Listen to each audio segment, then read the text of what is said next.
Buenos días, buenas tardes, buenas noches. Hoy les voy a hablar sobre la traducción del masculino genérico en textos especializados.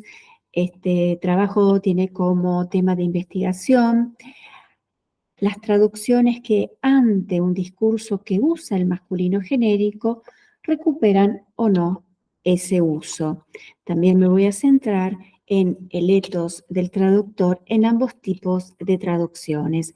El objetivo del estudio es caracterizar semántica y discursivamente ambos tipos de traducciones.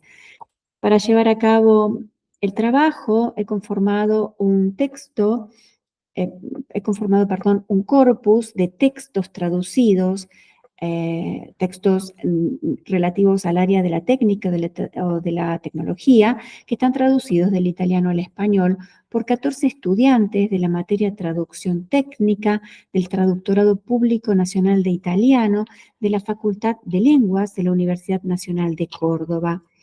Los fragmentos de textos destinados a ser traducidos los he tomado de un manual de instrucciones y de un sitio web de una empresa fabricante. Por una cuestión de tiempo, aquí solo les voy a mostrar los ejemplos tomados del manual de instrucciones. Con respecto a la metodología de trabajo, se trata de un estudio cualitativo y descriptivo. La práctica de traducción que ha realizado el estudiantado constituía la primera práctica de traducción de la materia y tuvieron un plazo de entrega de una semana a partir de que recibieron el encargo. Para poder caracterizar los tipos de traducciones dentro del proceso traductor, me ubico primero en la fase de análisis del texto original para poder acceder al sentido de los enunciados que usan el género masculino y luego paso a la fase de traducción para poder así acceder al sentido de las traducciones que recuperan o no este uso. Con respecto al marco teórico, adopto los aportes del enfoque dialógico, de la argumentación y la polifonía, abreviado EDAP. También tomo los aportes del etos, es decir, de la imagen discursiva asociada a la figura responsable de la enunciación, particularmente los aportes del etos del traductor y también aportes acerca de las técnicas de traducción. Con respecto al EDAP, que es el marco teórico fundamental de este trabajo, propone tres nociones básicas para describir el sentido. La noción de posicionamiento subjetivo, de indicaciones de la causa de la enunciación y de punto de vista. Según el EDAP, el posicionamiento de la subjetividad es explicado por un marco de discurso que da cuenta de la causa dialógica que motiva la aparición de la enunciación. Y esta indicación de la causa es vehiculada en el enunciado mediante ciertas formulaciones sintácticas que codifican contenidos semánticos o puntos de vista, como por ejemplo los puntos de vista autonímicos.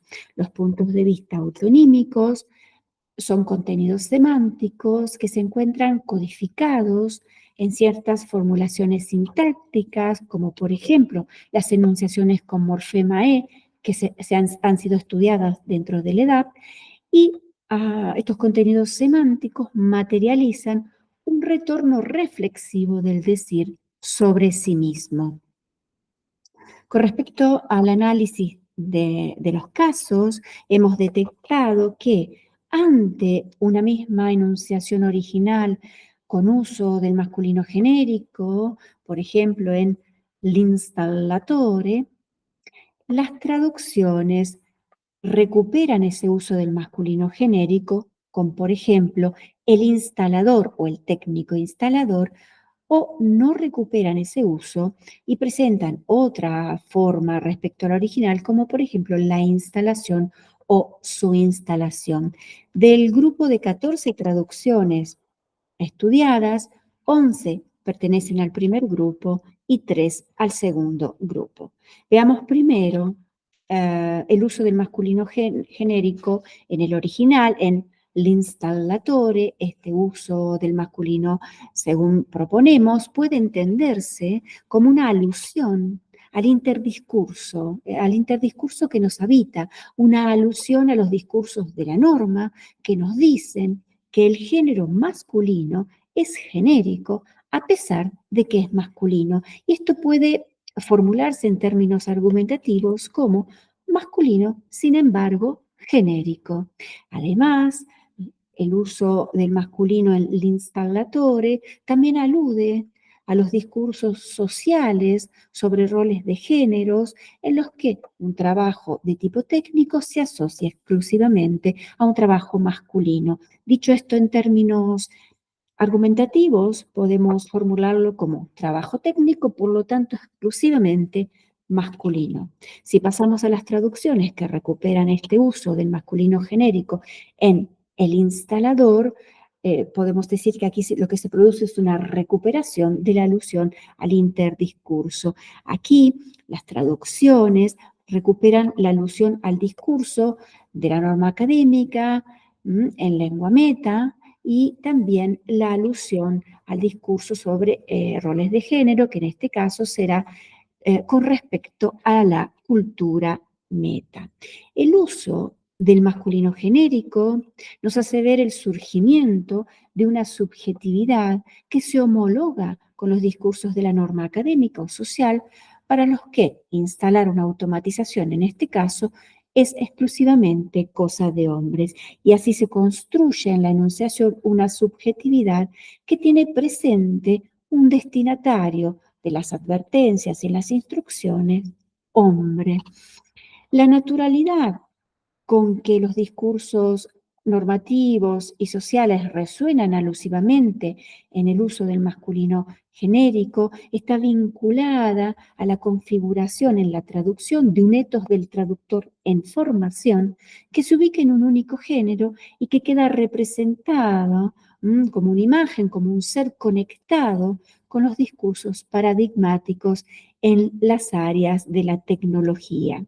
Y si reflexionamos sobre la responsabilidad ética y social en la traducción, la subjetividad traductora se presenta aquí como desinteresada por su impacto en la sociedad femenina o no binaria. Ella solo contribuye a la concepción masculinizada del área de especialidad. Si pasamos ahora a las traducciones que no recuperan el uso del masculino genérico, sino que presentan una nominalización en la instalación, estas traducciones, según sostenemos, vehiculan un punto de vista autonímico no presente en el texto original y relativo a modos de decir más inclusivos. Aquí se traduce un nuevo sentido en el que se le atribuye a la nominalización un carácter genérico. En vez de traducirse la alusión a lo masculino, que aparece en el original, ¿no? Masculino, sin embargo genérico, se opta por traducir un nuevo sentido que puede formularse como nominalización, por lo tanto, genérico. Así vemos que aquí la traducción lo que hace es generalizar la argumentación original.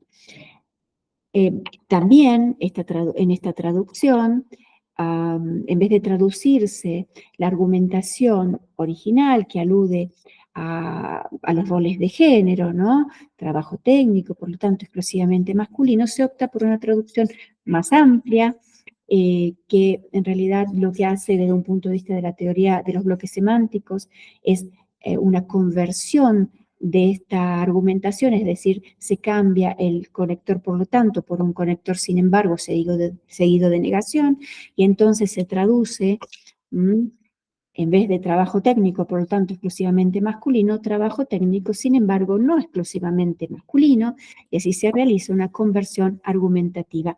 Y estas son las dos técnicas argumentativas de traducción que en este trabajo propongo. Pasamos ahora a ver cómo queda representado en la enunciación ese posicionamiento subjetivo de la figura traductora en la enunciación con nominalización. Este tipo de traducción con nominalización se muestra como sustentada, es decir, como causada por un uso del masculino en el original valorado como un problema de traducción. Específicamente, que ese uso del masculino genérico no se puede recuperar tal cual en el texto de la traducción porque apunta solo a la masculinidad para realizar un trabajo especializado. Y es por todo ello que la enunciación traductor, es decir, la traducción responde con un posicionamiento que desnaturaliza el uso del masculino del original, generalizando y corrigiendo las argumentaciones a las cuales ese uso alude. Y el empleo de la nominalización en la traducción hace ver el surgimiento de una subjetividad que desnaturaliza los usos del masculino genérico y que motiva un gesto que supera los regímenes imperantes que etiquetan roles de género e invisibilizan la figura femenina o no binaria en los discursos relacionados con la teoría, con la tecnología. Y del posicionamiento que desnaturaliza esos usos del masculino, surge un etos que pareciera ubicarse en la traducción no sexista y en el despliegue de los saberes traductores adquiridos relativos a las técnicas de traducción. Hemos llegado a la conclusión de que en la praxis de traducción especializada inicial del estudiantado bajo examen, esta praxis puede caracterizarse de dos maneras, como una praxis alusiva a discursos de la norma, para los que el uso del masculino genérico es una forma natural de usar el género masculino, o como una praxis denaturalizadora de esos usos enfocados en lo masculino. Y aquí los datos revelan que la traducción tiende a sostener un estilo traductor alusivo a discursos tradicionales retomados del original. Y este estilo traductor alusivo da cuenta de que al menos en la fase inicial de acercamiento a la traducción especializada, este tipo de praxis privilegia una traducción sin perspectiva de género. Muy bien, hasta aquí ha llegado mi aporte. Aquí les dejo las referencias bibliográficas, también la referencia del corpus y les agradezco mucho por la atención.